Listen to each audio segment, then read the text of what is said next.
آقا حسین کی زریع پہ گیا، مولا کی زریع پہ اس نے اصغر کے نام کو ڈھونڈا، نظر نہیں آیا۔ گنج شہداء میں گیا، جا کر نام دیکھا، نام نظر نہیں آیا۔ کہتے حبیب کی زریع پر گیا، جا کر دیکھا نام نظر نہ آیا۔ دعا کرتا ہے، پہلی دعا امام حسین کے ہاں قبول ہوتی ہے، زری کو پکڑتا ہے، مولا مجھے کچھ نہیں چاہیے، مجھے اصغر کی قبر بتا دے۔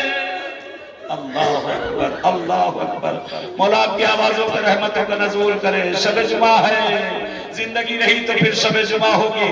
مجلس اپنے وطن میں کرنا، اور یہ کربلا ہے، یہ کربلا ہے۔ کہتے ایک مرتبہ دعا کرتا ہے، واپس اپنے خیمے میں آتا ہے، سو گیا، کیا دیکھتا ہے کہ امام حسین آئے ہیں، اٹھ کر ہاتھوں کو جوڑ کر کھڑا ہو گیا۔ مولا کہتے تم نے مجھ سے کیا مانگا؟ مولا مجھے بتا دے اصغر کی قبر کہاں ہے۔ مولا فرماتے ہیں کیا تو برداشت کر سکے گا؟ امام رضا کی حدیث کا ایک فقرہ، مولا فرماتے ہیں ریان ابن شبیب کے بیٹے سے، اے ریان ابن شبیب کے بیٹے، جس وقت زمین کربلا پہ شہادتیں ہو گئیں، یہیں سے آپ سمجھیں گے قاسم کا جنازہ کیسے پامال ہوا۔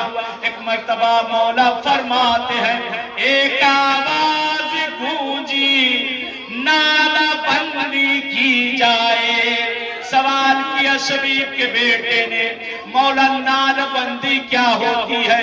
مولا کہتے تین قسم کی نالیں ہوتی ہیں جو گھوڑے کی ٹاپوں میں لگائی جاتی ہے۔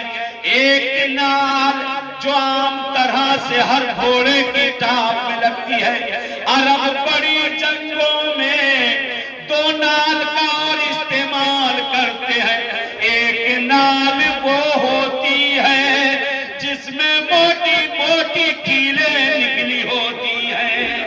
پھر مولا فرماتے ہیں اے شریف کے بیٹے، ایک نال اور ہوتی ہے جس میں نیچے ڈھال ہوتی ہے، اگر پتھر پہ پڑ جائے تو پتھر ٹکڑے ٹکڑے ہو جائے۔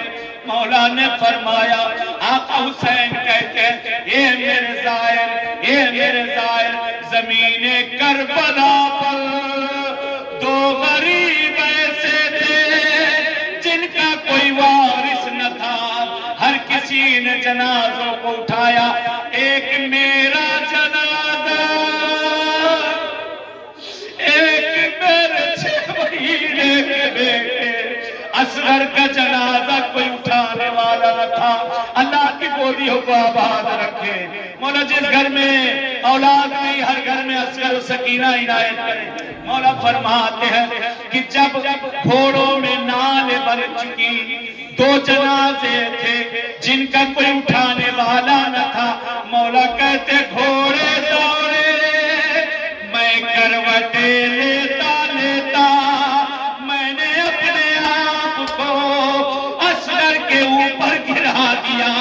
میرے جسم پر اتنے گھوڑے دوڑے، اتنے گھوڑے دوڑے، اصغر کا جسم میرا جسم ایک ہو گیا۔